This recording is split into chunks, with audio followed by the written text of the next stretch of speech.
Sa bagong Pilipinas, ang gusto ng pulis, ligtas ka!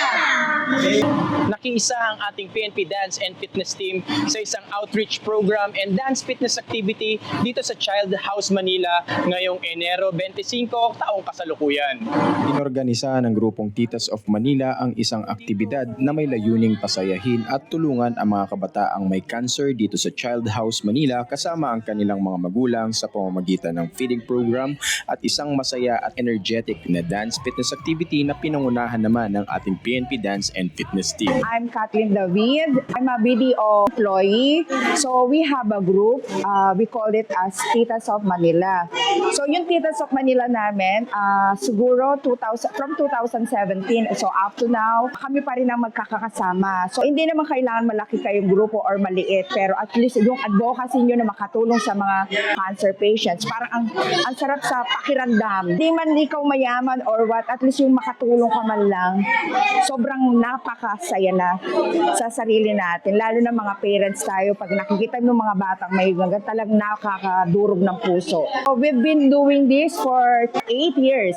So we have an advocacy like this. Ito, pinili namin ito. Itong child house. Ito yung child house. Ito yung mga shelter ng mga cancer patients na malalayong lugar na wala silang tirahan. So most of nakatira dito yung mga mismong cancer patient at saka yung mga kanilang mga kasamang pamilya. So kami ang ginagawa namin, so we do Zumba every Saturday. So ito yung pang-divert dun sa kanilang kalungkutan or kung ano man yung hinaharap nila because of that na meron silang may sakit na miyembro ng kanilang pamilya, not just only that, siyempre financially. We know that financially, emotional, so talagang yun laging kasama yon. Bukod sa pakikiisa at pag-indak ng ating PNP Dance and Fitness Team ay namahagi ang ating grupo ng mga IEC materials na mga basahing patungkol sa crime prevention, karapatang pantao at mga programa ng pambansang pulisya ng Pilipinas na maaring makatulong sa kanilang komunidad at sa kanilang mga sarili. Daan po natin, may karapatan po kayo. Ang pinakapunto natin dito, to avoid, maiwasan at i-prevent na ma-violate ang inyong mga karapatan. At nagbigay din tayo ng mga paalala patungkol sa nalalapit na eleksyon 2025. Labis naman ang pagpapasalamat ng mga magulang at attendees ng aktibidad na ito at nakapanayam natin ang isa sa mga magulang ng isang batang pasyente dito sa Child House Manila. Ako po pala si Venus Macanda. Tapos ito yung anak ko, si Baby John Luis Kapilitan. Meron siyang Baker sarcoma sa kanang paa niya. And then, na-diagnose siya 6 months old. Pero the time, nakita namin is 2 months old lang siya. Then ngayon, nagkikemo na siya. And then, proceed na kami sunod sa MRI. Ilan po yung masasabi ninyo, ma'am, sa advocacy ma'am ng mga mami na to na laging bumibisita dito? Ano po, ang saya. Kasi kahit may pinagdadaanan kaming problema sa ngayon, parang pakiramdam namin, parang nakakalimot kami kasi syempre yung pagsusumba pa lang, ang gana sa pakiramdam eh. Tapos everyday pa siya namin gagawin. Sabi po ninyo, ma'am, sa mga katulad ninyo na may anak or na may pinagdadaanan, na may sakit, ano po yung masasabi ninyo sa mga magulang na to, ma'am? Ang masasabi ko lang, kahit ano man yung pinagdadaanan ng mga anak natin, huwag nating papakita sa kanila na nanghihina tayo, kundi maging think positive tayo at magtiwala lang kay Lord na syempre malalagpasan din natin lahat ng ito. Sabi nga po nila, the more na pinapakita mong masaya ka, the more na mas gagaling yung pasyente. Yun ang lagi nating tatandaan.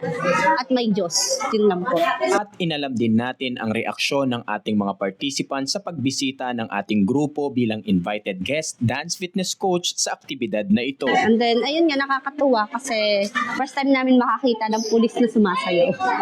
And ano masasabi niyo, ma'am? Kapag nakakita kayo ng pulis sa kalsada, ano yung perception ninyo, ma'am? Kapag kasi sa labas nakikita yung mga pulis, syempre ang tingin namin, kumbaga, pag masama kang tao, hulihin ka nila eh. Pero ibang-iba sila sa harap namin ngayon. Kumbaga, masaya sila and then nagbibigay sila sa amin ng energy na, alam mo yon, yung parang kailangan namin huminga na kahit anong problema namin. First time niyo ba pumaten na pulis ay nagtutulong? Ay, opo.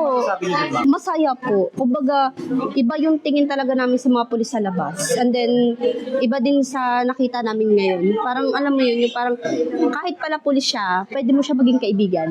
Ganon. So parang kanina, parang ang konti, parang inaano nila, parang natakot sila. Bakit may mga pulis? Although na sinabi namin dun sa na, ang magtuturo ngayon yung mga coaches ng PNP. So parang natakot sila talaga, promise.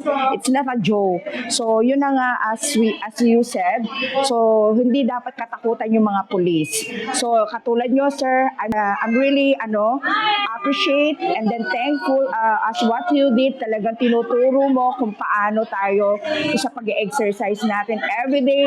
We need that at least kahit 30 minutes lang or 45 minutes.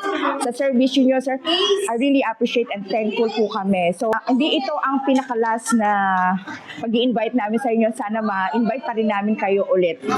Thank you po. Ito ay nangangahulugan na ang ugnayang pangpulisya ay may malaking impluwensya sa ating mga kababayan at komunidad na maaring makapagpabago ng pananaw sa kanilang isipan tungkol sa ating mga kapulisan. Tayo po ay sumasaludo sa inisyatibo ng grupong Titas of Manila sa pagtulong at pagsuporta sa mga magulang at mga pasyente na may sakit na kanser.